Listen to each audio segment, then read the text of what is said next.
व्याख्यामुद्राङ्कारसारसिजैः पुस्तकं शङ्खचक्रे बिभ्रद्भिन्नस्फटिकरुचिरे पुण्डरीके निषन्नः अम्लानश्रीरमृतविशदैरंशभिप्लावयन् माम् आविर्भूयादनगमहिमा मानसे वागधीशः।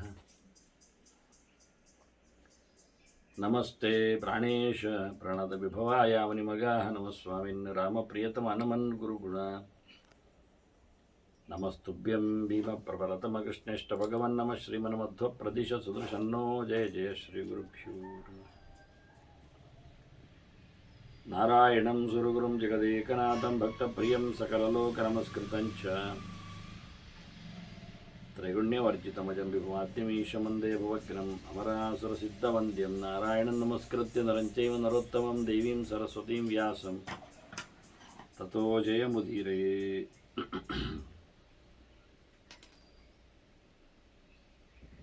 ವೇದವ್ಯಾಸರ ಮಹಾಭಾರತದ ಚಿಂತಕರಿಗೆ ವಂದನೆಗಳು.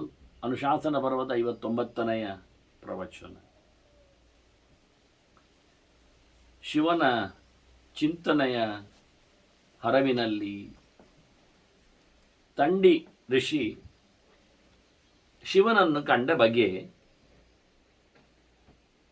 ಅದನ್ನು ಉಪಮನ್ಯುವಿನ ಮಾತಿನಲ್ಲಿ ನಾವು ಕೇಳುವಾಗ ಅದನ್ನು ಕೇಳಿಸಿಕೊಂಡ ಕೃಷ್ಣ ಈಗ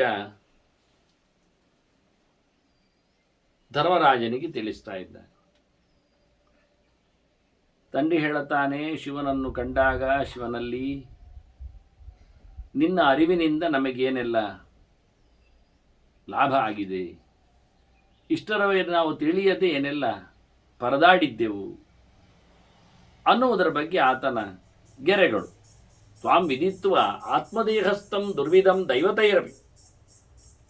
ದೈವತೈರಪಿ ದುರ್ವಿಧಂ. ದೇವತೆಗಳಿಗೂ ತಿಳಿಯಲು ಬಹಳ ಕಷ್ಟ ಅನಿಸಿಕೊಳ್ಳುವ ನಿನ್ನ ಸಂಗತಿ, ನೀನು ಪ್ರತಿಯೊಬ್ಬನ ಒಳಗೂ ಇರುವೆ.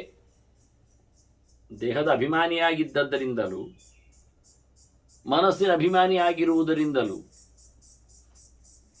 ಪ್ರತಿಯೊಬ್ಬನಲ್ಲಿ ನೆಲೆಗೊಂಡಿರತಕ್ಕಂತಹ ಪಂಚಭೂತಗಳ ಅಭಿಮಾನಿಯಾಗಿದ್ದರಿಂದಲೂ ಇರುವ ನಿನ್ನನ್ನು ನಾವು ಚೆನ್ನಾಗಿ ತಿಳ್ಕೊಂಡಿಲ್ಲ. ತಿಳಿದವರು ವಿದ್ವಾಂಸಃ ಯಾಂತಿ ನಿರ್ಮುಕ್ತ, ತಿಳಿದವರು ಇಲ್ಲಿಂದ ಹೊರಗೆ ಹೋಗುವ ದಾರಿಯನ್ನು ತಿಳಿತಾರೆ ಅಂತ ಅರ್ಥ. ಹಾಗಾಗಿ ಅವರು ಪರಂಭಾವ ಅನಾಮಯಂ ಯಾಂತಿ. ಈ ಪಂಚಭೂತಗಳ ಸಂಬಂಧದಿಂದಲೇ ರೋಗಗಳು ಬರುವಂಥದ್ದು, ಅದರಿಂದಾಗಿ ದುಃಖ ಆಗುವಂಥದ್ದು. ಅದನ್ನೆಲ್ಲ ತಪ್ಪಿಸಿಕೊಂಡವರು ಉತ್ತಮವಾಗಿರತಕ್ಕಂತಹ ಸ್ವರೂಪಭೂತವಾದ ಭಾವದೆಡೆಗೆ ಸಹಜವಾಗಿ ಹೇಗಿರ್ತಾರೆ, ಕೇವಲ ಚಿದ್ರೂಪರಾಗಿ, ಜಡದ ಸಂಪರ್ಕ ಇಲ್ಲದೆ. ಪಂಚಭೂತಗಳು ಜಡಗಳು, ಅವುಗಳ ಸಂಪರ್ಕದಿಂದಾಗಿ ರಚನೆಗೊಂಡಿರುವಂಥದ್ದು ದೇಹ. ಅದನ್ನು ತನ್ನದು ಎನ್ನತಕ್ಕಂತಹ ಆತ್ಮವಿಶ್ವಾಸದಿಂದ ನಡೆಸಿಕೊಳ್ಳುವವನು ಜೀವ, ಅವನ ಅಭಿವ್ಯಕ್ತಿಗಾಗಿ. ಇದರೆಲ್ಲದರೆಡೆ ತುಂಬಿ ನಿಂತವನು ಶಿವನಿದ್ದಾನೆ. ಅವನನ್ನು ಅರಿತುಕೊಂಡಾಗ, ಅವನ ಅನುಗ್ರಹಕ್ಕೆ ಪಾತ್ರನಾದಾಗ, ಅದರಿಂದ ಕಳಚಿಕೊಳ್ಳುವ ಕಥೆಯನ್ನಾತ ರೂಢಿಸಿಕೊಂಡಾಗ ಅವನು ಖಂಡಿತವಾಗಿಯೂ ಸುಖವನ್ನು ಅನುಭವಿಸುತ್ತಾನೆ. ನೀನು ಒಪ್ಪದಿದ್ದರೆ, ನೀನು ಅನುಗ್ರಹಿಸದಿದ್ದರೆ, ನಿನ್ನಿಚ್ಛೆಗೆ ಬಾರದಿದ್ದರೆ ಈ ಕೆಲಸ ಆಗುವುದೇ ಇಲ್ಲ. ಮೊದಲಾಗಿ ಒಂದು ವಿಷಯ, ಶಿವನು ವೈರಾಗ್ಯಕ್ಕೆ ಕಾರಕನು. ಹೇಗೆ ವಾಯುದೇವನು ಜ್ಞಾನಕ್ಕೆ ವಿಶಿಷ್ಟನೋ, ಹಾಗೆ ಮುಖ್ಯವಾಗಿ ಶಿವನು ವೈರಾಗ್ಯಕ್ಕೆ ಕಾರಣನಿದ್ದಾನೆ, ತ್ಯಾಗಕ್ಕೆ ಅವನು ಪ್ರಧಾನನಿದ್ದಾನೆ, ಅವನ ಮನಸ್ಸಿಗೆ ಅಭಿಮಾನಿ ಇದ್ದಾನೆ. ಹಾಗಾಗಿ ಮನಸಾರೆ ಒಬ್ಬ ವಸ್ತುವನ್ನಾಗಲಿ ವಿಷಯವನ್ನಾಗಲಿ ಪರಿತ್ಯಾಗ ಮಾಡದೇ ಇದ್ದರೆ ಅವನು ಈ ವಿಷಯ ಭೋಗಗಳಲ್ಲೇ ಮುಳುಗಿ ಹೋಗಿ ಎಂದು ಮೇಲಕ್ಕೆ ಬರುವುದಿಲ್ಲ. ಆದ್ದರಿಂದ ಸಾಮಾನ್ಯವಾಗಿ ಬೇಕು ಬೇಡಗಳಲ್ಲಿ ನೆಲೆಗೊಂಡಿರುವಂಥದ್ದು ಮನಸ್ಸು. ಅದನ್ನು ಕೃಷ್ಣ ಹೇಳಿದ್ದು ಉದರೇದಾತ್ಮನಾತ್ಮಾನಂ ಅಂತ ಹೇಳಿ, ಆತ್ಮೈವ ಹ್ಯಾತ್ಮನೋ ಬಂಧು ಅಂತ. ಮನೆಯವ ಮನುಷ್ಯಾಣಂ ಕಾರಣಂ ಬಂಧ ಮೋಕ್ಷಯೋ ಅಂತ ವಿಷ್ಣು ಪುರಾಣದ ಗೆರೆ ಅದನ್ನೇ ಉಲ್ಲೇಖ ಮಾಡ್ತದೆ. ಮನಸ್ಸು ಮಾಡಿದರೆ ಮನುಷ್ಯ ಅವನು ಪಾರಾಗಬಲ್ಲ. ಅವನು ಮನಸ್ಸಿನಲ್ಲಿ ದೃಢವಾಗಿ ಅದನ್ನು ಇಟ್ಟುಕೊಳ್ಳದಿದ್ದರೆ ಅವನು ಸೋತು ಹೋಗ್ತಾನೆ. ಇದನ್ನು ಅರ್ಜುನ ಚಂಚಲ ಮೀಮನ ಕೃಷ್ಣ ಅಂತ ಹೇಳಿದ ಅದಕ್ಕೆ. ಮನಸ್ಸು ಭಾರಿ ಚಂಚಲ, ಅದಕ್ಕೆ ಕೆಲವೊಮ್ಮೆ ತಿನ್ನಬೇಕು ಅಂತ ಕಾಣ್ತದೆ, ಆದರೆ ಉಪವಾಸ ಮಾಡುವ ಅಂತ ಅನಿಸ್ತದೆ. ಆದರೆ ಮತ್ತೆ ಮನ ತಿನ್ನಬೇಕು ಅಂತಲೇ ಜಾಸ್ತಿ ಕಾಣ್ತದೆ, ಉಪವಾಸ ಮಾಡಬೇಕಲ್ಲ ಅಂತ ಹೇಳಿದ್ದು ನೆನಪಾಗ್ತದೆ. ಹೀಗೆ ಬಹಳಷ್ಟು ಗೊಂದಲಕ್ಕೆ ಬೀಳುತ್ತಾನೆ. ಆಗ ಮನಸ್ಸಿನ ಅಭಿಮಾನಿಯಾದ ಶಿವ ಅದನ್ನು ತನ್ನ ಕಂಟ್ರೋಲಿಗೆ ತಂದುಕೊಂಡ್ರೆ ವೈರಾಗ್ಯವನ್ನು ಹಚ್ಚಿಸಿ ಅದನ್ನು ಬೇಡ ಅಂತ ಮಾಡ್ತಾನೆ ಭೋಗವನ್ನು. ಅದೇ ಒಂದೊಮ್ಮೆ ಮನಸ್ಸಿನ ಆಸೆಗಳ ಆಕಾಂಕ್ಷೆಗಳ ಅಭಿಮಾನಿಯಾಗಿ ನಿಂತ ದುಷ್ಟ ಕಾಲನೇಮಿ ಒಂದೊಮ್ಮೆ ಅದನ್ನು ತನ್ನ ಅಂಕೆಗೆ ತಂದುಕೊಂಡ್ರೆ ಕದ್ದು ತಿನ್ನಲಿಕ್ಕೆ ನೋಡ್ತಾನೆ, ಸುಳ್ಳು ಹೇಳಲಿಕ್ಕೆ ನಿಲ್ತಾನೆ, ಭೋಗದೆಡೆಗೆ ಸಾಯ್ತಾನೆ. ಆದ್ದರಿಂದ ನೀನು ಮನಸ್ಸಿನಲ್ಲಿ ನೆಲೆಗೊಂಡವ ನಮ್ಮನ್ನು ಟ್ಯೂನ್ ಮಾಡಬೇಕು. ನೀನು ಇಚ್ಛೆ ಮಾಡದಿದ್ದರೆ, ಅಭಿಮಾನಿಯಾದವ ಇಚ್ಛೆ ಮಾಡದೇ ಇದ್ದರೆ ನಾನೇನು ಮಾಡಲಿಕ್ಕೆ ಆಗುವುದಿಲ್ಲ ಅಂತೇಳಿ ಅನಿಚ್ಛತಸ್ತವ ವಿಭೋ ಜನ್ಮ ಮೃತ್ಯು ಅನೇಕಶಃ. ಬಿಡುಗಡೆಯೆಡೆಗೆ ನೀನು ನಮ್ಮನ್ನು ಇಷ್ಟಪಡದೇ ಹೋದಲ್ಲಿ ಹುಟ್ಟು ಸಾವುಗಳಡೆಗೆ ನಾವು ಸಾಯ್ಬೇಕು, ಸುತ್ತೊಡಿಬೇಕು. ಮತ್ತೆ ಮತ್ತೆ ಹುಟ್ಟುವುದು, ಮತ್ತೆ ಮತ್ತೆ ಸಾಯುವುದು. ಯಾಕೆ? ಇಲ್ಲಿಂದ ಬಿಡುಗಡೆಯ ದಾರಿ ಇಲ್ಲ, ಇಷ್ಟ ಆಗಲಿಲ್ಲ. ಆದ್ದರಿಂದ ಇದನ್ನು ಶಾಸ್ತ್ರೀಯವಾದ ಗೆರೆಯಲ್ಲಿ ಹೇಳ್ತಾರೆ, ನಮ್ಮೋಚಯಾಮಿ ಅಂತ ದೇವರ ಸಂಕಲ್ಪ ಇಲ್ಲದೆ ಹೋದರೆ ಮನುಷ್ಯ ಏನು ಮಾಡಿದರೂ ಇಲ್ಲಿಂದ ಬಿಡುಗಡೆಯನ್ನು ಪಡುವುದಿಲ್ಲ. ಇಡೀ ಪ್ರಪಂಚವನ್ನು ನೋಡಿದವನಿಗೆ ಪ್ರಪಂಚದೆಡೆಗೆ ಸಾಗುವ ಮನಸ್ಸಿರ್ತದೆ ಹೊರತು ಇಡೀ ದಂಡಿಯಾಗಿ ಜನರೆಲ್ಲರೂ ಪ್ರಪಂಚದೆಡೆಗೆ ಸಾಗುವುದರಿಂದ ಅದನ್ನೇ ಅವನು ಇಷ್ಟಪಡ್ತಾನೆ ಹೊರತು ಈಚೆ ಬರುವುದಿಲ್ಲ. ಕಂಡು ಅಭ್ಯಾಸ ಪಡುವುದಿಲ್ಲ, ಸಹಜವಾಗಿ ಅಭ್ಯಾಸ ಮೂಡುವುದಿಲ್ಲ.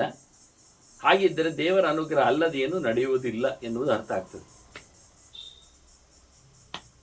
ದ್ವಾರಂತು ಸ್ವರ್ಗ ಮೋಕ್ಷಾಣಂ, ನೀನು ಎರಡೆಗೂ ಹೋಗಲು ನೀನು ಕಾರಣ ನಿಂತು. ಸ್ವರ್ಗಕ್ಕೆ ತೆರಳಲು ನೀನೇ ಮುಖ್ಯ. ಮನಸ್ಸನ್ನು ಆ ರೀತಿಯಾಗಿ ಟ್ಯೂನ್ ಮಾಡಿಕೊಂಡು ಸಾಧನೆ ಮಾಡುವಂತೆ ಮಾಡುವವನು.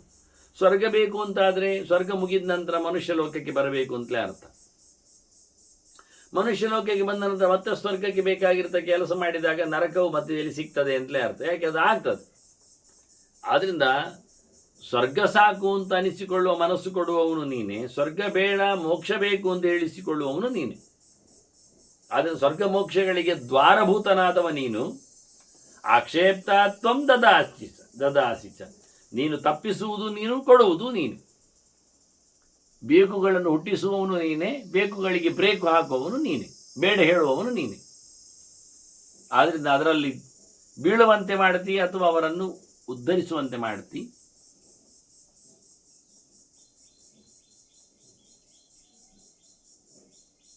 ಎಷ್ಟರ ಮಟ್ಟಿಗೆ ನೀ ಇದಕ್ಕೆಲ್ಲ ಕಾರಣನಾಗಿದ್ಯೋ ಆದ್ದರಿಂದ ಎಲ್ಲ ನೀನೇ ಅಂತ ಹೇಳೋದು. ಈಗ ನಾವು 90 ಸ್ವರ್ಗ ಮೋಕ್ಷಾಶ್ಚ, ನೀನೇ ಆತ್ಯಂತಿಕ ಸುಖದ ತಾಣವಾಗಿಯೂ ನಮಗೆ ಬೋಧನೆ ಕೊಡುವವ. ಶಾರ್ಟ್ ಡಿಸ್ಟೆನ್ಸ್ ಏನೋ ನೆಲೆಯಲ್ಲಿ ಸಣ್ಣ ಲೆಕ್ಕಾಚಾರದ್ದು ಕತೆ. ಈಗಿಂದೀಗಕ್ಕೆ ಫಲ ಬೆಲೆ. ಆ ಲೆಕ್ಕದಲ್ಲಿ ಸ್ವರ್ಗವೂ ನಿನ್ನ ಅಧೀನ, ಕಾಮವು ನಿನ್ನ ಅಧೀನ. ಕಾಮಃ ಕ್ರೋಧಃ ತಥೈವಚ ಸತ್ವಂ ರಜಃ ತಮಶ್ಚೈವ ಅಂತ ಎಲ್ಲ ನೀನೇ. ನೀನೇ ಅಂದರೆ ನಿನ್ನ ಅಧೀನವಾಗಿದೆ. ಅದನ್ನು ಕಂಟ್ರೋಲ್ ಮಾಡುವುದು ನೀನೇ, ವಿಸ್ತಾರಗೊಳಿಸುವುದು ನೀನೇ, ಅದರಲ್ಲಿ ಬೀಳಿಸುವುದು ನೀನೇ, ಹೊರಗೆ ಬರುವಂತೆ ಮಾಡುವುದು ನೀನೇ. ಬಯಕೆಗಳು ಬರುವಂತೆ, ಈಡೇರಿದ್ದಾಗ ಮನಸ್ಸಿಗೆ ಕೋಪ ಬರುವಂತೆ, ಅದಕ್ಕೆ ಇನ್ಫ್ಲುಯೆನ್ಸ್ ಆಗಿ ಗುಣತ್ರಯಗಳು. ಅಷ್ಟೇ ಅಲ್ಲದೆ ಹೇಳ್ತಾನೆ ಅದಷ್ಟೋರ್ಧ್ವಂಚ ಅಂತ. ಕೆಳಗೂ ನೀನೆ, ಮೇಲೂ ನೀನೆ. ಕೆಳಗೆ ಬೀಳಿಸುವವ ನೀನು, ಮೇಲಕ್ಕೆ ಎತ್ತುವವ ನೀನು. ಕೆಳಗೆ ಇಳಿಯುವಂತೆ ಪ್ರೇರಣೆ ಮಾಡುವವ ನೀನು, ಮೇಲಕ್ಕೆ ಬರುವಂತೆ ಸಾಧನೆ ಮಾಡಿಸುವವ ನೀನು. ಹಾಗೆ ಬ್ರಹ್ಮ ಭವಶ್ಚ ವಿಷ್ಣುಶ್ಚ ಸ್ಕಂದ, ಮತ್ತು ಅದಕ್ಕೆ ಸಂಬಂಧಪಟ್ಟಂತೆ ದೇವತೆಗಳ ಶಕ್ತಿಗಳಲ್ಲಿಯೂ ನಿನ್ನ ಸಂಗತಿಗಳಿವೆ. ಅವರಿವರ ಅನುಗ್ರಹ ಬರುವಂತೆ ಮಾಡಲಿಕ್ಕೂ ನೀನು ಕಾರಣನಿದ್ದಿ. ಆದ್ದರಿಂದ ಒಂದು ದೃಷ್ಟಿಯಿಂದ ನೀನೇ ಬ್ರಹ್ಮ, ಯಾಕೆ ಸೃಷ್ಟಿಯನ್ನು ನಡೆಸಿಕೊಡ್ತಿ ಅಂತ ಹೇಳುವ ಮೂಲಕ. ನೀನೇ ಸ್ಕಂದ, ಯಾಕೆ ನೀನು ಸೇನಾಪತಿಯಾಗಿ ಬರ್ತಿಯಿಂದ. ನೀನೇ ಇಂದ್ರ, ಲೋಕಾಧಿಪತ್ಯವನ್ನು ನೋಡಿಕೊಳ್ಳು. ನೀನೇ ವಿಷ್ಣು, ಮತ್ತೆ ನಮ್ಮನ್ನು ಪಾಲನೆ ಮಾಡುವ ಮೂಲಕ. ಮತ್ತೆ ನೀನೇ ಶಿವ, ನೋಡಿ ಶಿವನನ್ನು ಶಿವ ಅಂತಲೇ ಹೇಳ್ತಾನೆ. ಹೌದು, ಉತ್ಪತ್ತಿಗೆ ಕಾರಣ ಆಗುವಂತೆ ಸಂಹಾರಕ್ಕೆ ಕಾರಣ ಆಗುವುದರಿಂದ ಸವಿತಾ ಯಮಃ ವರುಣಃ ಚಂದ್ರ ಎಲ್ಲವೂ ಚಂದ ಕಾಣುವವನು, ಆಹ್ಲಾದಕರನು, ಆವರಿಸುವವನು,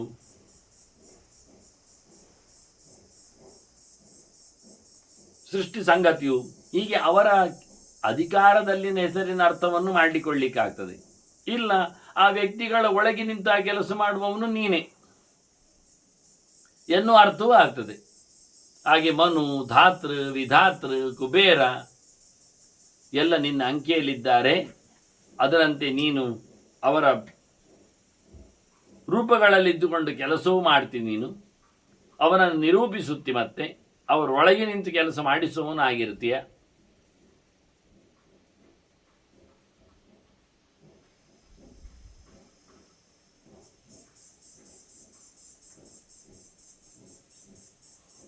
ಪಂಚಭೂತಗಳಲ್ಲಿಯೂ ನಿನ್ನ ವ್ಯಾಪ್ತಿ ಇರಲಿಕ್ಕೆ ಹೋಗಿ ತತ್ಸ್ವರೂಪನಾಗಿ ತದ ಕೆಲಸಗಳನ್ನು ನಮಗೆ ನೀನು ಮಾಡಿಸಿಕೊಡ್ತಿ.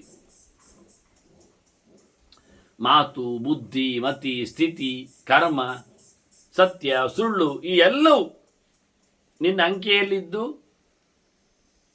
ನಮಗೆ ಅನುಕೂಲಕರವಾಗುವಂತೆ ಆಯಾ ಮಾಧ್ಯಮಗಳಿಂದ ನಮ್ಮನ್ನು ದುಡಿಸಿಕೊಳ್ಳುವವನಿದ್ದಿ. ಹಾಗಾಗಿ ತ್ವಮೇವಾಸ್ತಿಜ ನಾಸ್ತಿಜ, ಉಂಟದ್ದು ನಿನ್ನದೇ, ಇಲ್ಲ ಆದದ್ದು ನಿನ್ನದೇ.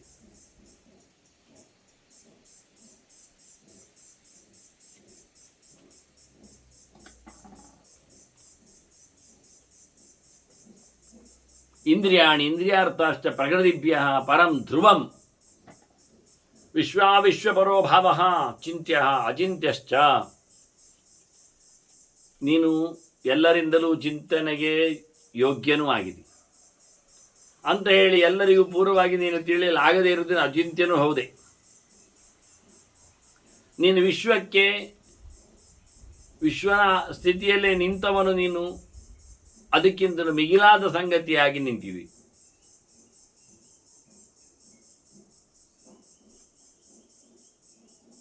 ವಿಶ್ವದೊಳಗಿನ ಸಾಮಾನ್ಯ ಶಕ್ತಿಯಂತೆ ನೀನಿಲ್ಲ. ನಿನ್ನ ಅಸ್ತಿತ್ವವು ಅದಕ್ಕಿಂತ ಮಿಗಿಲಾಗಿದೆ.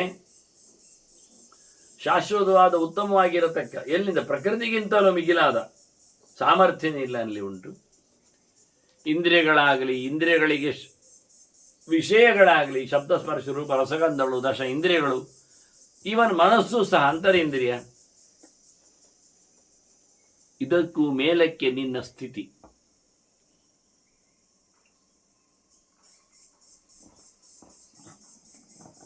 ಅವುಗಳನ್ನು ನೀನು ಕಂಟ್ರೋಲ್ ಮಾಡಿಕೊಂಡು ನಡೆಯುವುದರಿಂದ ಅವುಗಳಿಗಿಂತ ನೀನು ಮಿಗಿಲಾಗಿದ್ದಿ ಎನ್ನುವುದು ಅರ್ಥ. ಯಚ್ಚೈತತ್ ಪರಮಂ ಬ್ರಹ್ಮ ಯಚತತ್ ಪರಮಂ ಪದಂ ಯಾಗತಿ ಸಾಂಖ್ಯ ಯೋಗಾನಾಂ ಸ ಭವಾನ್ ನಾತ್ರ ಸಂಶಯ. ಯಾವುದು ಅತ್ಯಂತ ಎತ್ತರದ ಸ್ಥಾನ ಇದೆಯೋ, ಪೊಸಿಷನ್ ಇದೆಯೋ, ಪವರ್ ಇದೆಯೋ, ಸ್ವಭಾವ ಇದೆಯೋ, ಅದು ನೀನಿರುವೆ. ಸಾಂಖ್ಯರಲ್ಲಿ, ಯೋಗರಲ್ಲಿ, ವಿಜ್ಞಾನ ಇರುವಲ್ಲಿ, ಪ್ರಯೋಗ ಇರುವಲ್ಲಿ ನೀನು ಅವರಿಗೆಲ್ಲ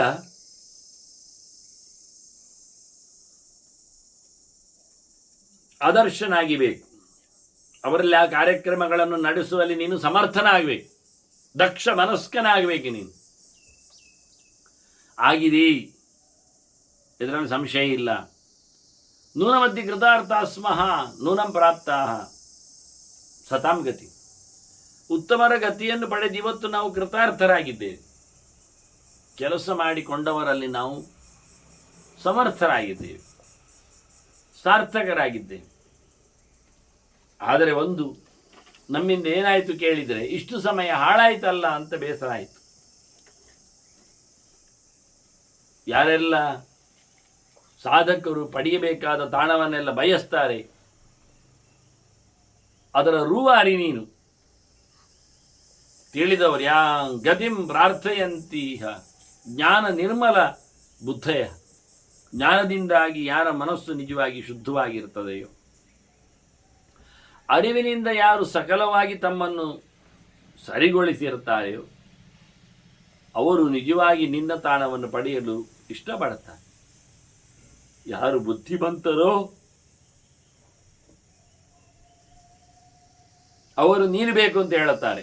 ಹಾಗಾಗಿ ಅಂಥ ಗತಿಯನ್ನು ನಾವು ಇವತ್ತು ಪಡೆದಿದ್ದೇವೆ. ಆದರೆ ಇವತ್ತಿನವರೆಗೆ ನಾವು ಮೂಢರಾಗಿದ್ದೇವಲ್ಲ, ದಡ್ಡರಾಗಿದ್ದೇವಲ್ಲ, ಪೆದ್ರಾಗಿದ್ದೇವಲ್ಲ.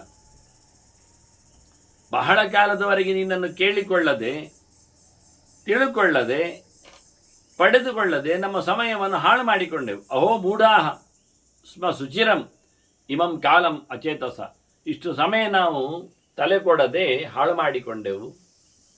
ಎನ್ನ ವಿದ್ಮಃ ಪರಂದೇವಂ ಶಾಶ್ವತಂ ಎಂ ವಿದುರ್ಬುಧಾಹ. ನಮಗೆ ಶಿವತತ್ವದ ಬಗ್ಗೆ ಎಚ್ಚರವೇ ಆಗಲಿಲ್ಲಲ್ಲ, ಗೊತ್ತಾಗದೆ ಹೋಯ್ತಲ್ಲ ಇಷ್ಟು ಸಮಯ. ಎಷ್ಟೋ ಜನ್ಮಗಳಲ್ಲಿ ನಾವು ಅದನ್ನು ಹಾಳು ಮಾಡಿಕೊಂಡೇವಲ್ಲ.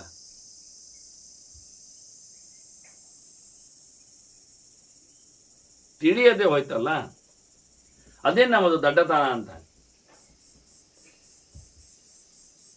ಈಗ ನಮಗೆ ಸಿಕ್ಕಿತು. ಸೇಮ್ ಅಸಾಧಿತ ಸಾಕ್ಷಾತ್ ತ್ವದ್ಭಕ್ತಿ ಜನ್ಮಭಿರಮಯ. ಅನೇಕ ಜನ್ಮಗಳ ಸಾಧನೆಗಳಿಂದಾಗಿ ನಿನ್ನ ಮೇಲಿನ ಪ್ರೀತಿ, ಭಕ್ತಿ, ವಿಶ್ವಾಸ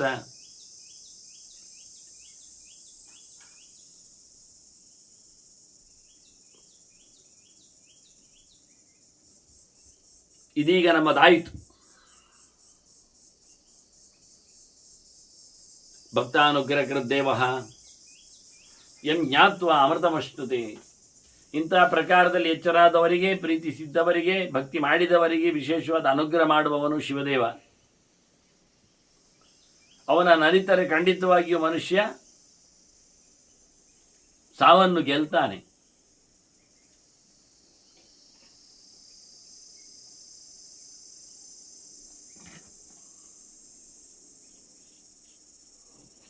ಉಳಿದವರೆಲ್ಲರೂ ದೇವಾಸುರ ಮುನೀನಾಂಚ ಯಚ್ಚಗುಹ್ಯಂ ಸನಾತನಂ ಗುಹಾಯಾಂ ನಿಹಿತಂ ಬ್ರಹ್ಮ ದುರ್ವಿಜ್ಞೇಯಂ ಮುನೇರಪಿ. ದೇವತೆಗಳು, ಅಸುರರು, ಮುನಿಗಳು ಇವರೆಲ್ಲ ಶಿವತತ್ವವನ್ನು ಅರಿತುಕೊಂಡವರು. ಅವರು ತಮ್ಮಲ್ಲಿ ವಿಶೇಷವಾದಂಥ ನಿಗೂಢವಾದ ಶಿವತತ್ವವನ್ನು ಇಟ್ಕೊಂಡಿದ್ದಾರೆ.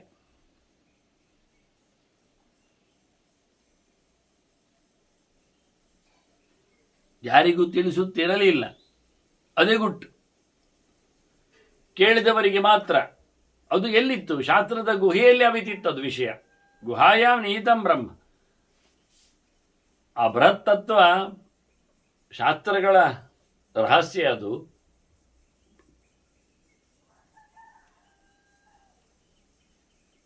ಅದನ್ನವರು ಸಾಮಾನ್ಯವಾದ ಮನನವಂತನಾದ ಮುನಿಗೆ, ಋಷಿಗೇನೆ ತಿಳಿಯಲು ಅಸಾಧ್ಯವಾಗುವಂಥದ್ದು. ಅದು ಅವರ ಕೈಯಲ್ಲೇ ನೆಲೆಗೊಂಡಿದೆ. ಅದು ಯಾವುದನ್ನು ಅತ್ಯಂತ ನಿಗೂಢವಾದ ತತ್ವ ಅಂತ ಅವರು ಇಟ್ಟುಕೊಂಡಿದ್ದಾರೋ, ತಿಳಿಸಿಕೊಡ್ತಾರೋ ಅದೇ ಇವನು ನನಗೆ ಕಂಡವನು. ಸಯೇವ ಭಗವನ್ ದೇವಃ. ಅಂತಹ ಭಗವಂತನಾದಂತಹ ಶಿವನು ಸರ್ವಕೃತ್ ಸರ್ವತೋಮುಖ.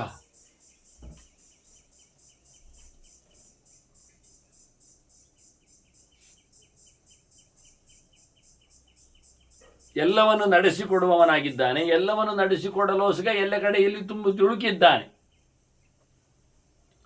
ಎಲ್ಲವನ್ನು ಅರಿತಿದ್ದಾನೆ.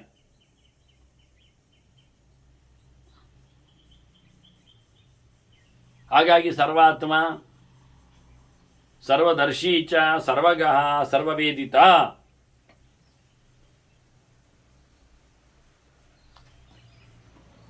ಎಲ್ಲವನ್ನು ಕಾಣುತ್ತಾನೆ ಕಾಲಾತೀತವಾಗಿ.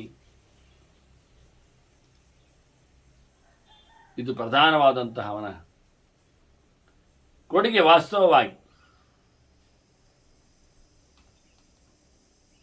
ದೇಹಕೃತ್ ದೇಹಭೃಚ್ಚೈವ ದೇಹಭುಕ್ ದೇಹಿನಾಂ ಗತಿ.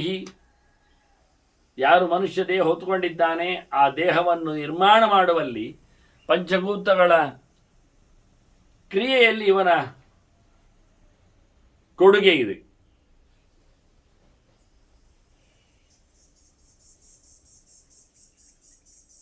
ತಾಮಸ ಅಹಂಕಾರವನ್ನು ಮೂಲದ್ರವ್ಯವಾಗಿಟ್ಟುಕೊಂಡು ಪಂಚಭೂತಗಳನ್ನು ಸೃಷ್ಟಿ ಮಾಡ್ತಾನೆ.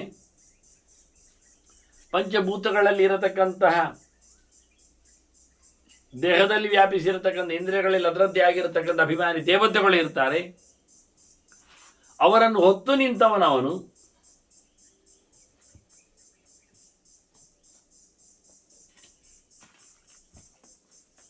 ದೇಹದಲ್ಲಿ ಅನೇಕ ಅವಯವಗಳು ಬೇರೆ ಕೂತಿವೆ. ಆ ಅವಯವಗಳಲ್ಲಿ ದೇವತೆಗಳೆಲ್ಲ ಇದ್ದಾರೆ.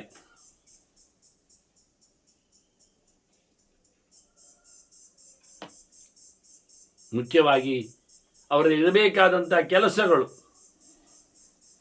ಎಲ್ಲ ದೇಹವನ್ನು ಕೊಡುವ ಮೂಲಕ ದೇಹಿಗಳು ಏನು ಮಾಡಬೇಕಿತ್ತು, ಅವನೆಡೆಗೆ ಸಾಗಬೇಕು. ಈ ಕೊನೆಗೆ ದೇಹವನ್ನೆಲ್ಲ ನಾಶಗೊಳಿಸುವವನವನೇ ಆಗಿದ್ದಾನೆ.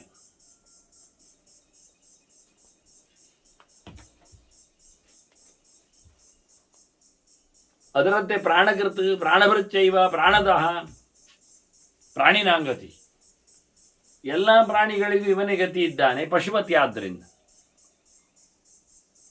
ಪ್ರಾಣವನ್ನು ಕೊಡುವವ, ಚೇಷ್ಟೆ ಬರುವಂತೆ ಮಾಡುವವ. ಮೃತ್ಯುಂಜಯ ಇಲ್ಲ ಅಂತಾದರೆ, ಸಾವು ಇಲ್ಲ ಅಂತಾದರೆ ಮತ್ತೇನು ಆರಾಮ ಅಲ್ವ? ಹಾಗೆ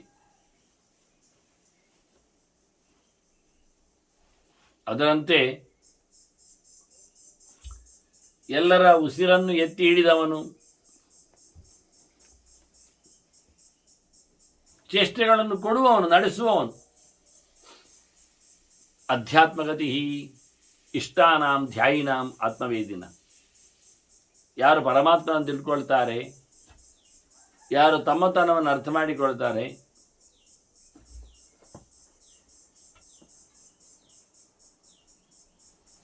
ಮುಖ್ಯವಾಗಿ ಯಾರು ಆತ್ಮತತ್ವವನ್ನು ಅರಿಯಲು ನೆಲೆಗೊಂಡಿದ್ದಾರೆ, ಆತ್ಮಚಿಂತನೆಗೋಸ್ಕರ ತಮ್ಮನ್ನು ತೊಡಗಿಸಿಕೊಂಡು ಧ್ಯಾನದಲ್ಲಿ ನೆಲೆಗೊಳ್ಳುತ್ತಾರೆ, ಯಾರು ಭಕ್ತಿಯನ್ನು ಸಂಪಾದನೆ ಮಾಡಿಕೊಂಡಿರುತ್ತಾರೆ, ಅವರಿಗೆ ಉತ್ತಮವಾದಂತಹ ಗತಿ, ಡೆಸ್ಟಿನೇಷನ್ ನೀನಾಗಿರುವೆ. ಅವರಿಗೆ ಅಂತಹ ಅಧ್ಯಾತ್ಮದಲ್ಲಿ ಸಾರ ಸಿಗುವಂತೆ ಮಾಡಿದವನು ನೀನೇ ಇರುವೆ.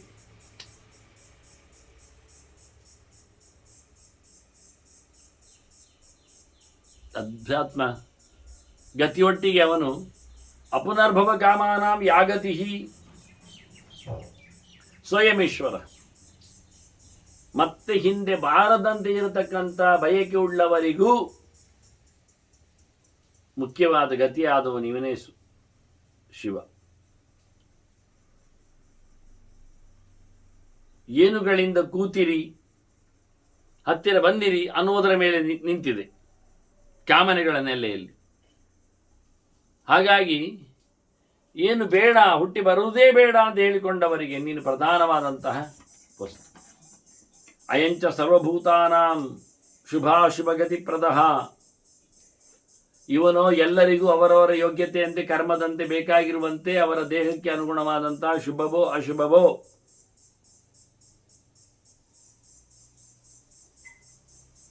ಹುಟ್ಟನ್ನೋ ಸಾವನ್ನೋ ತಂದುಕೊಡುವವನು.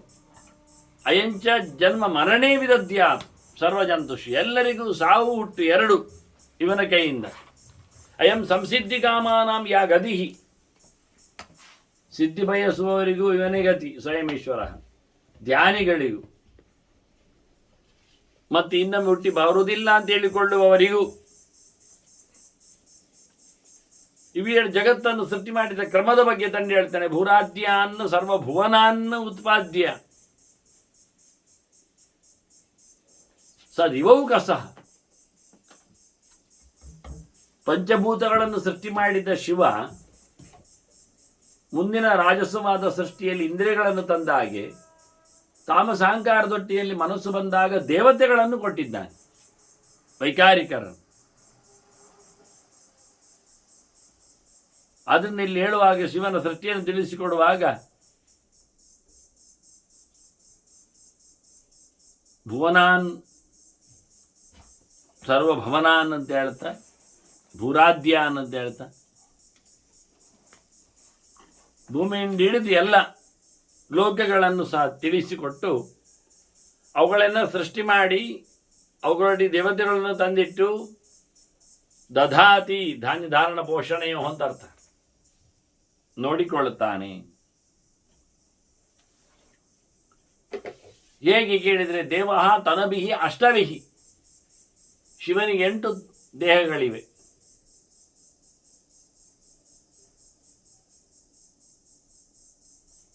ಅಷ್ಟಮೂರ್ತಿ ಅಂತಲೇ ಅವನ ಹೆಸರು.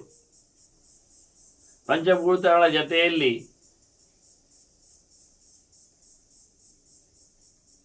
ಸೂರ್ಯಚಂದ್ರನನ್ನು ಇಟ್ಟುಕೊಂಡು ಯಜಮಾನನನ್ನು 8ನೇ ಮೂರ್ತಿಯನ್ನಾಗಿಸುವ ಕ್ರಮ ಅದು. ಅದರ ಬಗ್ಗೆ ನಾನು ಬಹಳಷ್ಟು ಶಿವರಾತ್ರಿಯ ಪಿಪಿಟಿಗಳಲ್ಲಿ ಕೊಟ್ಟಿದ್ದೇನೆ, ಪರ್ವ ಸಮೀಕ್ಷೆಯಲ್ಲಿ ಬರೆದಿದ್ದೇನೆ.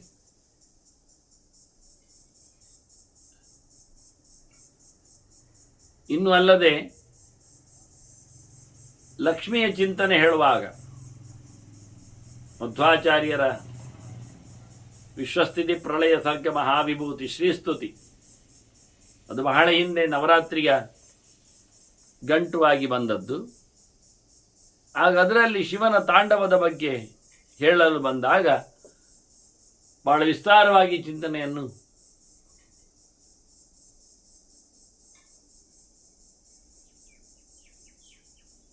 ಕೊಟ್ಟು ಬಂದದ್ದುಂಟು, ನೋಡಬಹುದಲ್ಲಿ. ಹಾಗಾಗಿ ಇವನು ಇಡೀ ಲೋಕವನ್ನು ಸೃಷ್ಟಿ ಮಾಡಿ ತನ್ನ ಅನೇಕ ಪ್ರಕಾರಗಳಿಂದ ದೇಹಗಳಿಂದ ಧಾರಣೆ ಮಾಡಿ ನೋಡಿಕೊಳ್ಳುತ್ತಾನೆ. ಅದರಿಂದ ಅತಃಪ್ರವರ್ತತೆ ಸರ್ವಂ ಅಸ್ಮಿನ್ ಸರ್ವಂ ಪ್ರತಿಷ್ಠಿತಂ ಅಸ್ಮಿಂಶ್ಚ ಪ್ರಳಯಂ ಯಾತಿ ಅಯಮೇಕ ಸನಾತನ.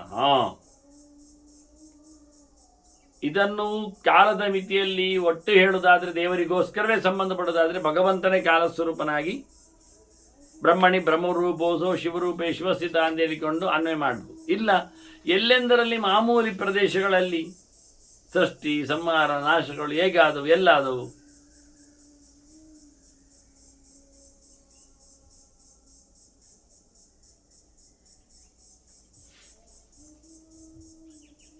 ಇಡೀ ಜಗತ್ತಿನ ಆಗು ಹೋಗುಗಳನ್ನೆಲ್ಲ ಸಂಪೂರ್ಣವಾಗಿ ಒಂದು ಬಿಡದೆಂದಾಗ ದೇವರಿಗೆ ಹೇಳುವಾಗ ದೇವರು ಇವನಿಗೆ ಕೊಟ್ಟು ಕೆಲಸ ಮಾಡಿಸ್ಲಿಕ್ಕೆ ಹೇಳಿದ್ದಾನೆ.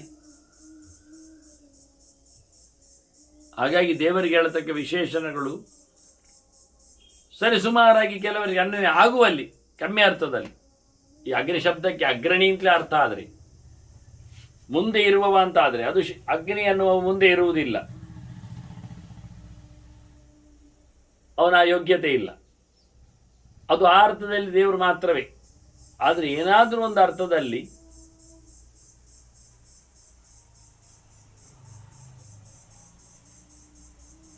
ಅವನನ್ನು ತಿಳಿಯಲು ಸಾಧ್ಯ ಇರ್ತದೆ. ಹಾಗಿಲ್ಲಿ ಎಲ್ಲವನ್ನೂ ನಡೆಸಿಕೊಡತಕ್ಕಂತಹ ಸನಾತನನಾದವ, ಎಂದೆಂದಿಗಿದ್ದವನು, ಅವನು ಅಯಂಸ ಸತ್ಯಗಾಮಾನಾಂ ಸತ್ಯಲೋಕಃ ಪರಂ ಸತಾಂ, ಉತ್ತಮರಿಗೆ ಅತ್ಯಂತ ಎತ್ತರದ ಲೋಕವಾಗಿ ಸತ್ಯಲೋಕವಾಗಿ ಸತ್ಯಕಾಮರಿಗೆ ಬಯಕೆಗಳು ಸರಿಯಾಗಿ ಲೆಕ್ಕಾಚಾರದಲ್ಲಿ ಶಾಸ್ತ್ರೀಯವಾಗಿದ್ದವರಿಗೆ ಉತ್ತಮವಾದ ಲೋಕ ಕೊಡುವಲ್ಲಿ ಸಮರ್ಥನಿದ್ದಾನೆ.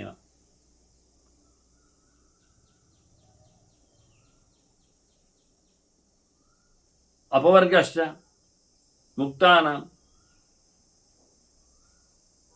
ಮುಕ್ತರಿಗೆ ಮೋಕ್ಷವನ್ನು ಕೊಡುವಲ್ಲಿ, ಕೈವಲ್ಯಂಚ ಆತ್ಮವೇದಿನ, ಕೇವಲ ತನ್ನನ್ನೇ ಆತ್ಮವೇದಿಯಾಗಿ ಸಮರ್ಪಿಸಿಕೊಳ್ಳುವಲ್ಲಿ ಪ್ರಧಾನನಿದ್ದಾನೆ ಶಿವ, ಮುಖ್ಯನಿದ್ದ. ಮತ್ತೆ ಬೀಳದಂತೆ, ಪರಿಣಾಮ ಆಗದಂತೆ, ಭಯ ಬಂಧನ ಮರಣವಿಲ್ಲದಂತೆ ಮಾಡುವವನು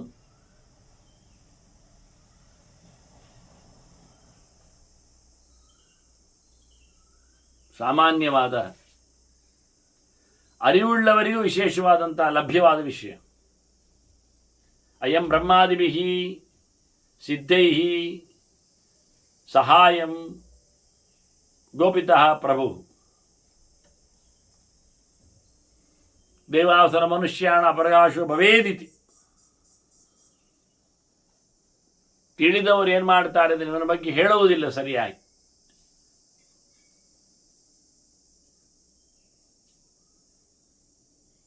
ಅವರೆಲ್ಲ ಮುಚ್ಚಿರಬೇಕು ಅಂತ ಹೇಳಿಕೊಂಡು ಕರಾರು ಮಾಡಿಕೊಂಡಿದ್ದಾರೆ. ಅದನ್ನು ಸುಲಭವಾಗಿ ಸಹಜವಾಗಿಯೇ ದೇವತೆಗಳಿಗೆ, ಅಸುರರಿಗೆ, ಮನುಷ್ಯರಿಗೆ ಶಿವನ ಬಗ್ಗೆ ಸರಿಯಾದಂಥ ಎಚ್ಚರ ಬರುವುದಿಲ್ಲ. ಮಬ್ಬು.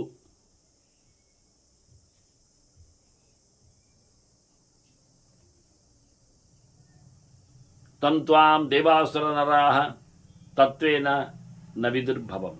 ಆದ್ದರಿಂದ ನಿನ್ನನ್ನು ಸರಿಯಾಗಿ ಅವರು ಯಾರು ತಿಳಿಯಲಿಲ್ಲ, ದೇವತೆಗಳಾಗಲಿ ಅಸುರರಾಗಲಿ.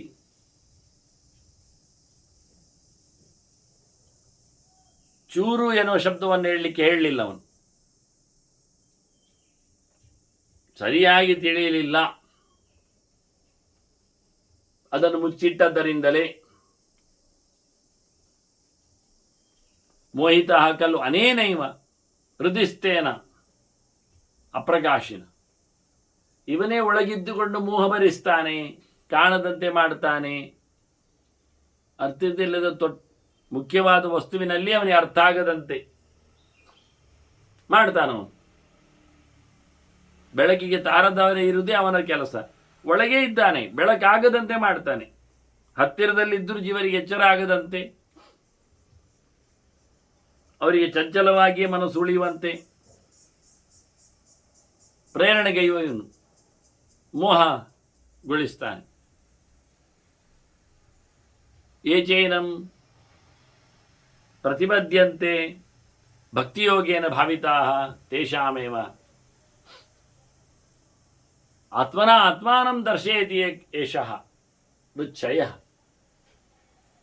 ಎಲ್ಲರ ಹೃದಯದಲ್ಲಿ ಇರುವವನಿವನು, ಪಂಚಭೂತಗಳ ಸ್ವರೂಪನಾದ್ದರಿಂದಲೂ ಲಿಂಗಾಭಿಮಾನಿ ದೇಹಾಭಿಮಾನಿ ಆಗಿದ್ದರಿಂದಲೂ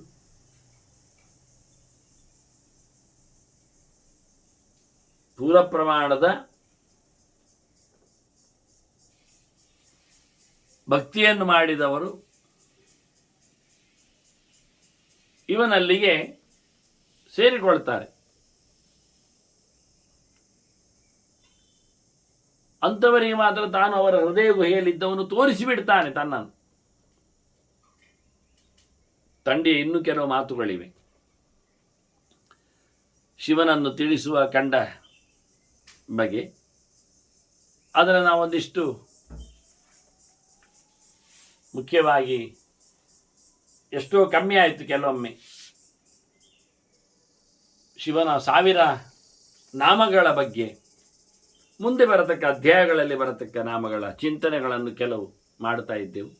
ಹಾಗೆ ಇವತ್ತು ಕೆಲವು ಇನ್ನು ತಂಡಿಯ ಮಾತುಗಳು ಬಾಕಿ ಉಳಿದ್ವಿ. ತಂಡಿ ಹೇಳಿಕೊಟ್ಟಾಗಿ ಶಿವ ಹೇಗಿದ್ದಾನೆ ಅಂತ ನಿತ್ಯ ಆತ್ಮಸಹಾಯಶ್ಚ ದೇವಾಸುರ ಪತಿ ಅಂತ ಹೇಳಿಕೊಂಡು, ದೇವತೆಗಳಿಗೂ ಅಸುರರಿಗೂ ತಿಳಿಯಲು ರಸಕ್ಯನಾದವನಾದ್ದರಿಂದಲೇ ದೇವತೆಗಳ ಅಸುರರಿಗೂ ಇವನು ಒಡೆಯನಾಗಿದ್ದಾನೆ,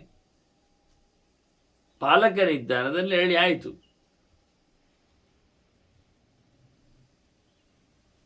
ಅದರಂತೆ ಎಲ್ಲದರ ಒಡೆಯನು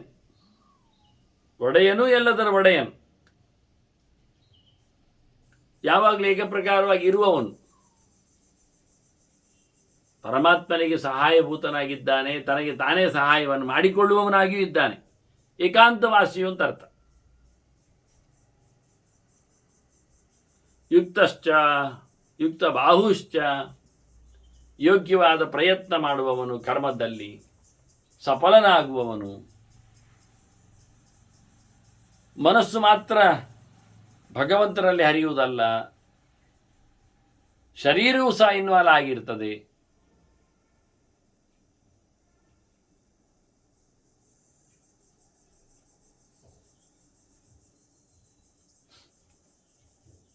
ಅದರಂತೆ ದೇವರು ಅನಿಸಿಕೊಂಡವನು ದಿವಿ ಸುಪರ್ವಣಃ, ಮೀನಿನ ಲೋಕದಲ್ಲಿ ದೇವತೆಗಳ ಜಾತಿಯವನಾಗಿದ್ದಾನೆ, ಅವರಿಂದ ಚೆನ್ನಾಗಿ ಆರಾಧನೆಯಾಗಿದ್ದಾನೆ, ಹೆಚ್ಚಿನ ಆನಂದವನ್ನು ಅವರಿಗೆ ಕೊಡುವವನಿದ್ದಾನೆ. ಆಷಾಢಶ್ಚ ಸುಷಾಢಶ್ಚ, ಸಾಮರ್ಶನ ಧಾತು ಮಾಡಿಕೊಂಡ್ರು. ಒಳ್ಳೆಯ ಪ್ರಕಾರವಾದ ವಿರೋಧವೇ ಇಲ್ಲದಂತೆ, ಯಾರಿಂದಲೂ ಯಾವ ಪ್ರಕಾರದಲ್ಲಿಯೂ ವಿರೋಧಿಸದಂತೆ ಇದ್ದಾನೆ.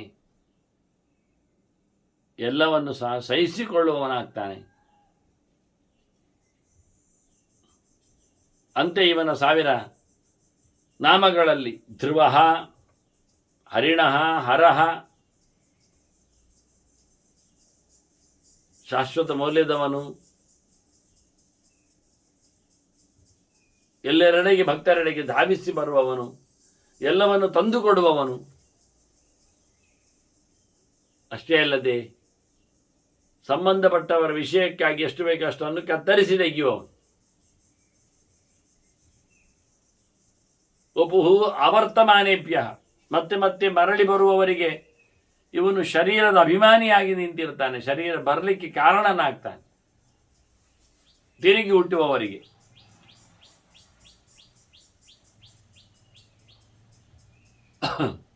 ಅದನ್ನು ತಪ್ಪಿಸಿಕೊಳ್ಳುವಲ್ಲಿ ಅವನ ದೇಹಾಭಿಮಾನವನ್ನು ಬಿಡಬೇಕು. ವಸುಶ್ರೇಷ್ಠ ಮಹಾರಥ,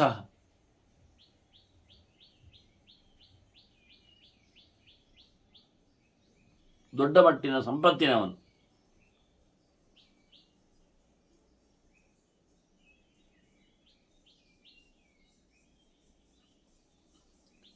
ಶ್ರೀಮಂತನು ಇರುವ ಹಾಗೆ ವೈರಾಗ್ಯಕಾರಕರು ಅಂತ ಹೇಳಿದ್ರು. ಭಗವಂತನ ಎಚ್ಚರದಲ್ಲಿ ಬೇಕಾದಷ್ಟು ಸಂಪತ್ತವನಲ್ಲಿದೆ. ಬಾಕ್ಯದ ಆಡಂಬರದ ಅಲ್ಲದೆ ಇರುವಂತೆ.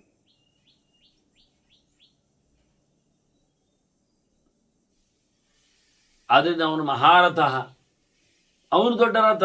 ದೇಹ ಶರೀರಂ ರಥಮೇವಚ ಅಂತ ದೊಡ್ಡ ದೇಹದವನು, ಎಲ್ಲರ ದೇಹದಲ್ಲಿ ನೆಲೆಗೊಂಡವನಾದ್ದರಿಂದ. ಶಿರೋಹಾರಿ ವಿಮರ್ಶಶ್ಚ, ಬರುಬಕಪಾಲ ಗೊತ್ತು, ತಲೆಗೆ ತೆಗೆದದ್ದಕ್ಕೆ. ಗಣಪತಿದ್ದು ಗೊತ್ತು. ಹಾಗೆ ಅನೇಕ ರಾಕ್ಷಸರ ವಿರುದ್ಧ ಹೋರಾಡಿದ್ದಾನೆ ಅಂತ ಹೇಳಲಿಕ್ಕೋಸ್ಕರ ಸಾಂಕೇತಿಕವಾಗಿ ಹೇಳಿತ್ತು.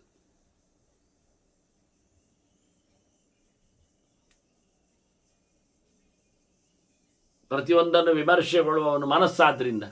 ಮನಸ್ಸಿನ ಕೆಲಸ ಸುಮ್ಮನೆ ಒಪ್ಪಿಕೊಳ್ಳುವುದಿಲ್ಲದು, ವಿಚಾರ ವಿನಿಮಯಗಳನ್ನು ಮುಂದಿಡುತ್ತದೆ, ಕೇಳುತ್ತದೆ.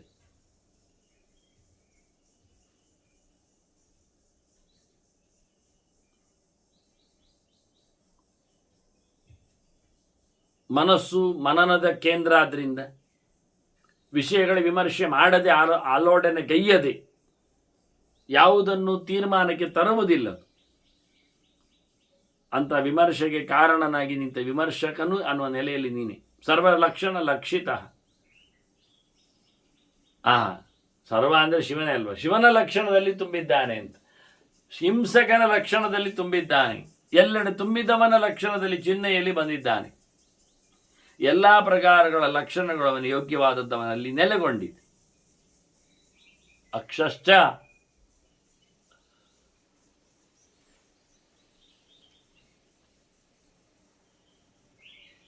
ಸ್ವಂತ ನೆಲೆ ಇಲ್ಲದವನಿ ಅನ್ನೋ ನೆಲೆಯಲ್ಲಿ ಇರಲಿ ಹಾಗೆ. ರಥಯೋಗೀಶ, ರಥದ ಲೆಕ್ಕಾಚಾರದಲ್ಲಿ ಹೇಳಿದರೆ ಅಕ್ಷ ಅಂದರೆ ಮಧ್ಯದ ಬಿಂದು, ಮಧ್ಯದ ಗೋಲು, ಸೆಂಟರ್ ನಾಭಿಯಲ್ಲಿ, ರಥದ ಚಕ್ರದಲ್ಲಿ. ಹಾಗಾಗಿ ರಥಯೋಗ, ರಥದ ಚಕ್ರ, ರಥಯೋಗ ಇದೆ. ರಥದ ಮಧ್ಯವನ್ನು ಸಹ ಅಲಂಕರಿಸಿದ್ದಾನವನು. ಸರ್ವಯೋಗಿ ಕೇವಲ ರಥ ಮಾತ್ರ ಅಲ್ಲ, ಯುದ್ಧರಂಗದಲ್ಲಿ ಆದಾಗ ಅಶ್ವ, ಆನೆ ಇದಕ್ಕೆ ಸಂಬಂಧಪಟ್ಟಂತೆ ಹೇಳಿಕೊಂಡಾಗ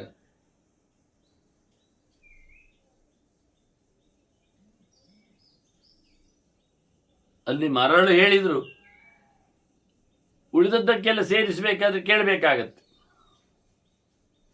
ಅದರ ರಥ ದೇಹವನ್ನು ಇಟ್ಟುಕೊಂಡಾಗ ಇಂದ್ರಿಯಗಳು ಅಶ್ವಗಳಾಗ್ತವೆ, ಯೋಗದ ಮಾರ್ಗದಲ್ಲಿ ಆನೆಗಳು ಬರ್ತವೆ. ಅದು ಯಾವುದು ಇಲ್ಲೇ ಅನ್ನಲ್ಲ, ಹೊರಗೆ ಇದ್ದಾಗೆ. ರಥಯೋಗಿ, ಸರ್ವಯೋಗಿ, ಎಲ್ಲ ಪ್ರಕಾರದ ಯೋಗಗಳನ್ನು, ಸಂಬಂಧಗಳನ್ನು ನಡೆಸುವವ.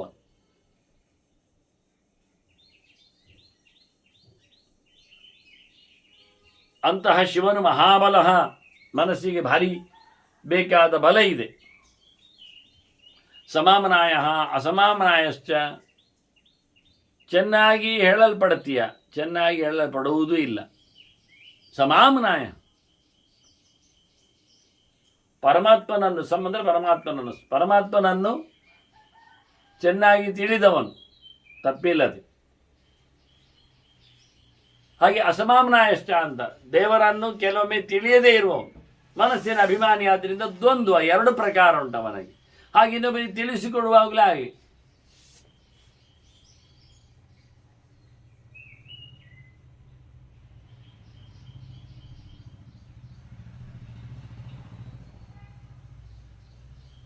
ಸಂಪೂರ್ಣವಾದ ವೇದ ಅಪವಾಡ ವರ್ಜಿತವಾದದ್ದು ಅಂತ ತೋರಿಸಲಿಕ್ಕೆ ಅಷ್ಟೇ,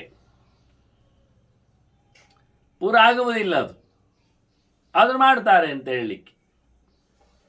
ಹಾಗಾಗಿ ಇವನು ವೇದ ಹೇಳಿದ ನಂತರ ವೇದ ನಮ್ಮನ್ನು ದಾಟಿಸುವುದರಿಂದ ಅದಕ್ಕೆ ಶಾಸ್ತ್ರಕ್ಕೆ ತೀರ್ಥ ಅಂತ ತೀರ್ಥದೇವಃ ಮುಂದಿನ ಶಬ್ದ. ಅವನು ನಮಗೆ ಶಾಸ್ತ್ರದಲ್ಲಿ ಬೆಳಗುವವನು, ಶಾಸ್ತ್ರದ ರುಚಿಯನ್ನು ಹಿಡಿಸುವವನು,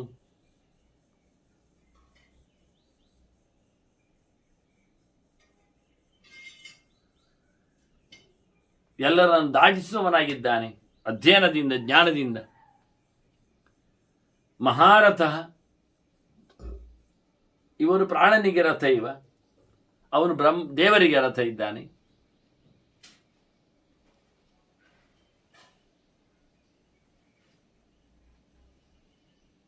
ಹಾಗೆ ಎಲ್ಲರ ರಥದಲ್ಲಿಯೂ ನೆಲೆಗೊಂಡವನು, ದೇಹ ರಥದಲ್ಲಿ. ನಿರ್ಜೀವ ಜೀವನ ಮಾತ್ರ, ನಿರ್ಜೀವ ಜೀವನ ಮಂತ್ರ, ಶುಭಾಕ್ಷ ಬಹು ಕರ್ಕಶ. ಮತ್ತೆ ಕೆಲವು ಶಿವನ ನಾಮಗಳು, ಬಹಳ ಕರ್ಕಶನಿದ್ದಾನೆ ಅಂತ. ಸ್ಮೂತ್ ಇಲ್ಲ, ಒಪ್ಪುವಾಗಿಲ್ಲ.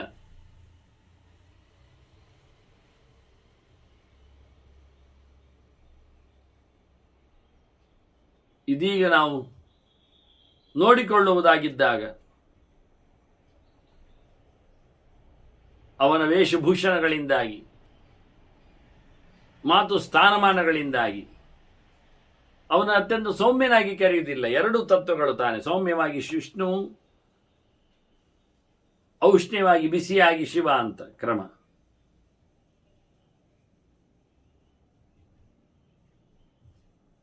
ಹಾಗಾಗಿ ಕೊನೆಯ ನೆಲೆಯಲ್ಲಿ ಆತನನ್ನು ನೋಡಿಕೊಂಡಾಗ ಮನನಕ್ಕೆ ಮಾಡಿದವನಿಗೆ ತ್ರಾಣ ಮಾಡೋದ್ರಿಂದ, ರಕ್ಷಣೆ ಮಾಡೋದ್ರಿಂದ ಅವನು ಒಳ್ಳೆಯ ನೆಲೆಯಲ್ಲಿ ನಮ್ಮನ್ನು ನೋಡ್ತಾ ಇದ್ದಾನೆ, ಒಳ್ಳೆಯ ಇಂದ್ರಿಯಗಳನ್ನು ಪಡೆದಿದ್ದಾನೆ, ಎಲ್ಲರನ್ನು ಬದುಕಿಸುವವನು.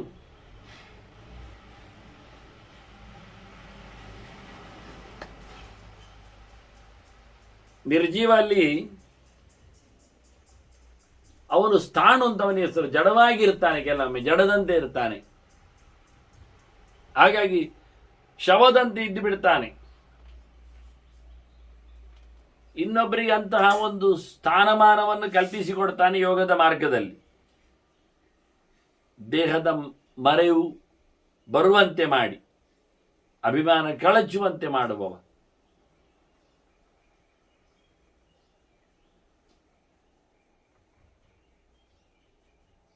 ಎಲ್ಲರನ್ನು ಜೀವಿಸುವವನು, ಬದುಕುವಂತೆ ಮಾಡುವವನು, ಪಂಚಭೂತಗಳಿಂದಾಗಿ ಆಹಾರಗಳ ಸೋಮಭೂತ್ವ ಎಲ್ಲ ಹೇಳಿಕೊಂಡಾಗೆ ಮನುಮಟ್ಟುಗಳಲ್ಲಿ, ಜೀವರಾಶಿಗಳಲ್ಲಿ, ಲೋಕವಸ್ತುಗಳಲ್ಲಿ, ಪಂಚಭೂತಗಳಲ್ಲಿ ಸೂರ್ಯಚಂದ್ರರನ್ನು ತನ್ನ ಪ್ರತೀಕರನ್ನಾಗಿಸಿಕೊಂಡದ್ದರಿಂದ, ಅದನ್ನು ಹಿಂದೆ ಹೇಳಿದ್ದು ತಂಡಿ. ತನಬಿಹಿ ಅಷ್ಟಭಿಹಿ ಅಂತ ಹೇಳಿಕೊಂಡು, ಅಷ್ಟಾಭಿಹಿ ತನಭಿಹಿ ಅಂತ ಹೇಳಿಕೊಂಡು ಸ್ತ್ರೀಲಿಂಗ. ಆದ್ದರಿಂದ ಸೂರ್ಯಚಂದ್ರರು ಪ್ರಧಾನವಾದಂಥ ಎರಡು ಪ್ರತೀಕಗಳು ಅವನದ್ದು, ಪಂಚಭೂತಗಳೊಟ್ಟಿಗೆ. ಮತ್ತೊಂದು ಯಜಮಾನನೇ, ವ್ಯಕ್ತಿಯೇ. ಹಾಗಾಗಿ ವ್ಯಕ್ತಿಗೆ ಇನ್ನಿತರ 7 ಶರೀರಗಳಿಂದ ಆತ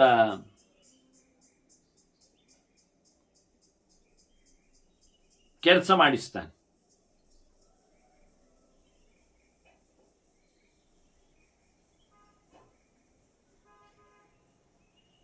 ಅಲ್ಲಿ ಕೆಲಸವನ್ನು ಕೊಡಿಸುವ ಮೂಲಕ ಪಂಚಭೂತಗಳಿಂದ ಅವರನ್ನು ಬದುಕುವಂತೆ ಗಟ್ಟಿಯಾಗಿ ಮಾಡ್ತಾನೆ.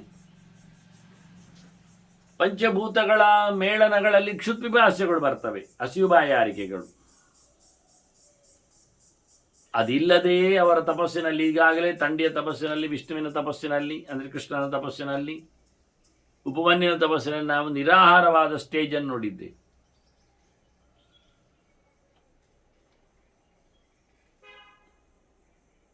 ಹಾಗಾಗಿ ಜನರ ನೆಲೆಯಲ್ಲಿ ನೋಡಿಕೊಂಡಾಗ ಅಲ್ಲಿಯ ನಾಮಗಳ ಉಪಯೋಗಗಳಲ್ಲಿ ಬಂದಾಗ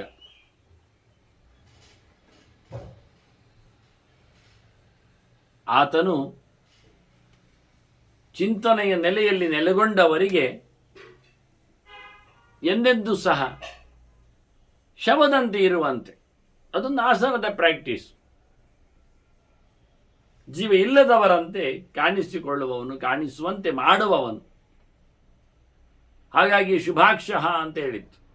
ಅಕ್ಷ ಶಬ್ದವನ್ನು ಇಂದ್ರಿಯಗಳನ್ನು ಅರ್ಥ ಮಾಡಿದ್ರೆ ಎಲ್ಲ ಇಂದ್ರಿಯಗಳಲ್ಲಿಯೂ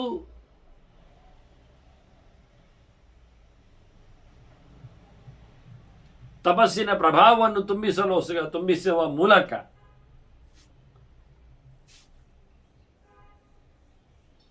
ಯಾವುದೇ ಹೊರಗಿನ ಭೌತವಾದ ಪದಾರ್ಥಗಳ ಸೇವನೆ ಇಲ್ಲದೇ ಇರಲಾಗಿ